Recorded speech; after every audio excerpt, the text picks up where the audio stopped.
There's a lot that I have to say. I don't really know where to start because I have so much boiled up emotions about this particular topic, and I want to share this with you because maybe you've seen it, maybe you didn't, but regardless, I'm just going to keep you in the loop on what's going on. And today we need to talk about the Quiet on Set documentary that's on HBO Max and Investigation Discovery. Quiet on Set is covering all the allegations on Dan Schneider, a producer behind Nickelodeon, who's very well known for contributing efforts and his work and talents to all that, Victorious, iCarly, and even Drake and Josh and the Amanda Bynes show. Dan Schneider is right now the main focus, basically. And there's been a few bits and pieces, I would say like breadcrumbs from say actors that have come forward and said like, yeah, Dan Schneider did this, he did that. But we would hear about it and then we wouldn't hear much about it later on. Like it just faded with the wind. But now this documentary is a thing, and now this documentary has really caught wind. Now it's a wildfire to the point where that Dan Schneider has now made a apology video talking about things that he's guilty of and people he wanted to apologize for. I'll talk about that later. That's not really the focus right now. This is what the documentary is about, and I'm going to be expressing my opinions on it. So moving forward with this video, this is going to be a little bit long for one. Two, this is also going to contain spoilers. So if you don't want me to spoil it for you, that's completely fine. But I'm just going to give you my 2 cents on this whole situation that's been going on. Where do I start? Dan Schneider was Nickelodeon's golden child. Anything that Dan Schneider touched, for the most part, turned to gold. No pun intended. But it turned to gold.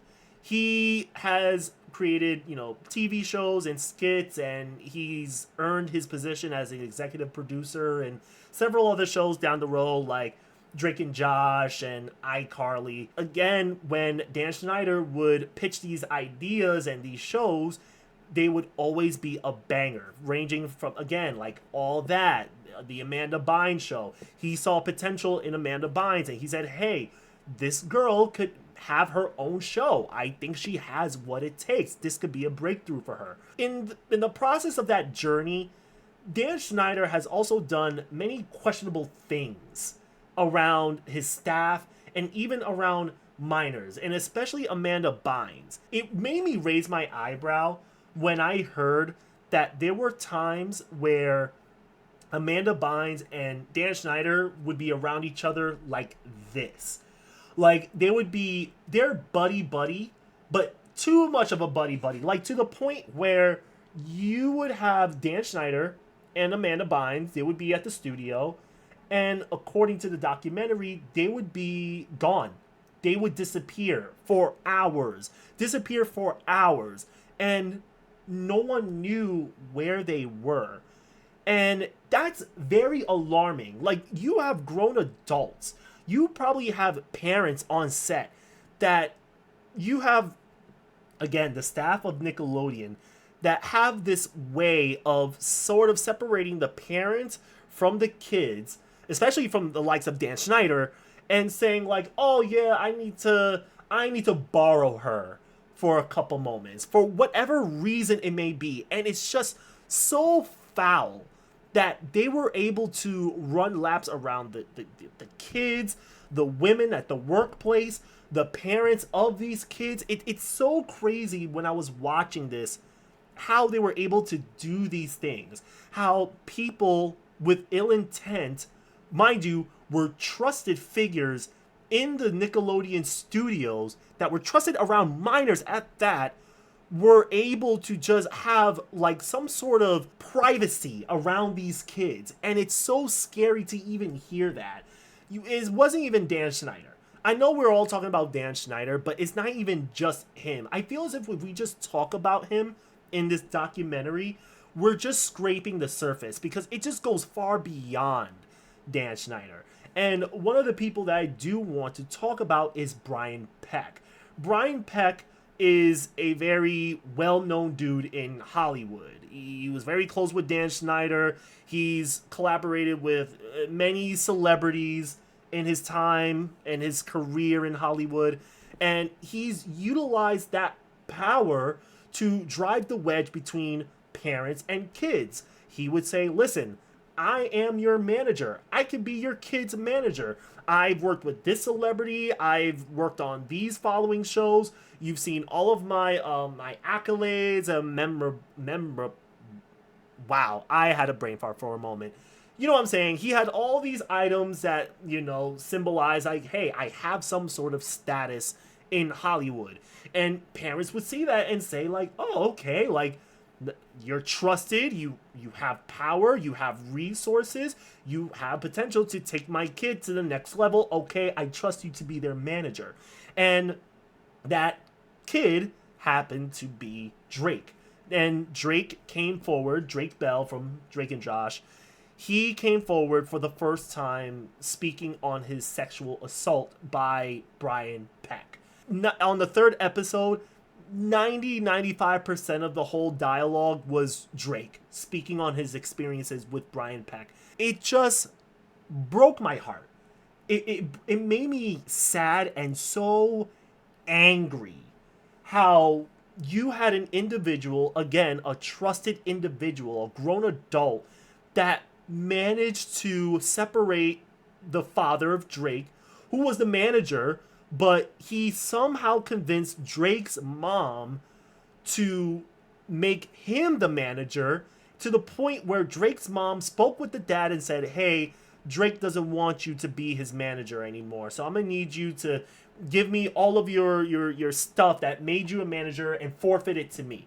And mind you, Drake's father didn't like Brian Peck at all. He knew there was something off about him, to the point that when he was handing over like the bank accounts and all that stuff to Drake's mother, he said, listen, I support everything Drake says. Whatever he does, I support it. But if there's one thing I ask of you, do not leave Drake alone with Brian Peck. And what happens? Drake is alone with Brian Peck. And that's where everything just goes downhill from there.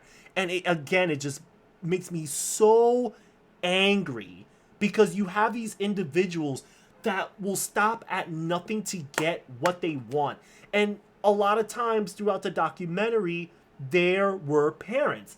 There were times where they say, listen, it's required that if a child is on set, they must be accompanied by a chaperone, by a parent or a legal guardian. Despite having parents at the studios, the staff behind Nickelodeon still found a way to just separate the parents from the kids.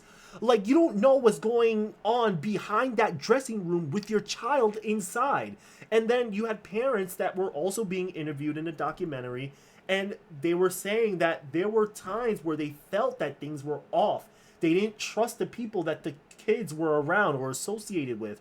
But they were afraid that if they spoke up about it, or if they intervened, or maybe even stepped out of line here and there, they would negatively impact their child's role in Nickelodeon and would ruin their chances of success. I'm a 90s kid. I love 90s shows. I love all that. I love Drake and Josh, iCarly. I could binge watch these shows. But I can't watch these shows the same again.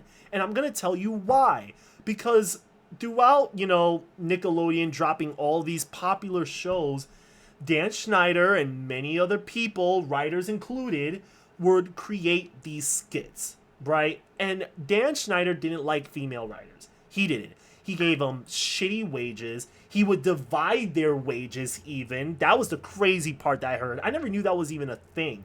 He just believed that women weren't capable of making funny jokes, funny skits and stories and episodes. There would be times where he would need like a back massage or a neck massage, and he'll, snap at one of the writers, be like, hey, come give me a massage. If you give me a massage, I'll let one of your skits be in the next episode. Something within those lines. Before I get sidetracked, he would have kids, literal minors, be put in scenes that were very suggestive is the best way I can say it. Like, there was an infamous episode or infamous scene by Ariana Grande. Ariana Grande was in this scene, and everyone knows Ariana Grande. If you watch Ariana Grande in Nickelodeon, she was always known to be this ditzy kind of girl. Like, she has like a can of bolts for brains and everything. She was supposed to be like, oh, she's a pretty girl who's just really dumb, basically. That's the only way I can describe it. And she was, you know, sitting on her bed, and she was saying something so dumb. Something along the lines of like, oh, what if a potato could make juice, for instance. Not even for instance, this actually happened. And she would take the potato and she would just be like, come out, juice, come out. And it's just the way how it was shot. As an adult looking at that now, seeing a minor, or at least a minor at the time, do something like that, I was looking at that and I was like, that is disturbing. I'm not sure if I've seen this scene in the past, back when it was a thing, but I don't think I saw anything wrong with that when I was a kid. Not to say there was nothing wrong with it. Of course there's something wrong with it, but it's shocking to me that this actually aired. You know, there were many other scenes that were very questionable, and again, minors were involved. It was writers, a team of writers making sexual jokes in a children's show, and there were kids that were acting out these skits. There was a scene where one of Jamie Lynn Spears' friends, one of the scenes for Zoe 101, they were at a mall and everything, and I think one of her friends was trying to open this pack of some sort. It had like some goo inside, some gel or whatever. And she was trying to open it. She was use her teeth. But the way how the scene is supposed to play out is she used so much force to open the pack, something would squirt out of it and it would land on Jamie Lynn Spears' face, basically. And during the set, they took the camera and they aimed it at Jamie Lynn's face. They closed up on it, and they would have someone for the production team that would take a syringe. And this syringe had like the substance, whatever, that would come out the pack, whatever. And what they would do is they would use a syringe and it would squirt on Jamie Lynn's face. And that was supposed to be the scene. And again, Jamie Lynn was a minor. And what really got me upset was that people recorded that and there were some chuckles on the side. And there were comments. You could hear people whispering behind the camera saying like, oh yeah, that's a cum shot joke. That was a cum shot scene right there. And it's like, to even say that, to say that, and to see a child be a part of that joke, it just made my blood boil. I literally had to step away. Because now it's to the point now where it's like, I can watch these shows, but now it's like, yo, these kids were hurt. They were humiliated. They were put in positions that they should not have been in to begin with. And no one called them out on it. Nobody. And it just made my blood boil. I don't understand how anyone can be behind the camera and say like, oh yeah, this is funny. This is comedy. Like, this is what the kids want to see. No, this is something the kids don't want to see.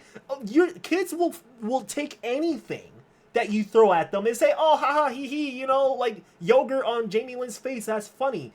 We're not going to see anything wrong with that. But as adults now, we're going to look at that and say, there is something wrong with that. You literally took a sexual joke and you said, yo, let's have the kids enact those jokes. And every single child in Nickelodeon was failed at every single level. And it just, oh my god. I'm at loss of words. I don't even know what to say. I feel as if this video is like a venting video rather than me just providing my 2 cents, because it goes without saying, Dan Schnieder is a piece of shit. Brian Peck is a piece of shit. You guys are fucking scum. These kids put trust in you and they saw a future in Nickelodeon and you ruined them. Breaks my heart again that these people would do these things to these kids and think that they could get away with it.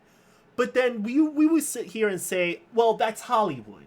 And I'm like, okay, but if that's Hollywood, why aren't we doing anything about it? Why is it that the elites and the people who are well known and have this prestige or this status at Nickelodeon are being protected? Their tracks are being covered. Everyone is on the hush. Granted, because they're afraid that if they speak up, there will be consequences that follow. They may lose their job, and I understand that. But there needs to be a limit at the end of the day, to the point where you sit there and say, enough is enough. Something has to happen. Accountability has to be met. And there was barely any. There was barely any. The biggest consequence or accountability that happened was Brian Peck going to jail for 16 months for sexually assaulting Drake for months, doing acts that is unimaginable to a 15-year-old at that. And Brian Peck, when he was released, of course, because Brian Peck is very well known in Hollywood, he has his connects, they brought him into Disney to work behind the scenes on Sweet Life of Zack and Cody, another show around kids, after he was just put in prison for sexually assaulting a minor. Oh my God. I just don't get it. I really don't get it, y'all. If you want to watch the documentary, that's fine. I will say that if you're going to watch it, just make sure you have like the mental space to watch these things, because this is something that bothered me immensely, because again, my childhood revolved a lot around Nickelodeon. I love Nickelodeon. I loved Cartoon Network more, okay, but Nickelodeon still had a special place in my heart. I can acknowledge that Nickelodeon had a golden age going, and now that golden age have been tainted by hostility, some sort of corruption, people with ill and vile intent on kids even, and I wouldn't even know where to go from here. I don't even know what they're going to do with Dan Schneider. He left Nickelodeon back in 2018, but I'm not sure if they're going to press charges on him or anything like that. Because I really would wish... Let me rephrase. I don't wish death on Dan Schneider or Brian Peck or whoever. I'm not the type of person to wish death on people. But my God, do I wish for Dan Schneider and Brian Peck and people who are responsible to be humiliated in the worst way possible. And that's all I have to say here. Peace out, y'all.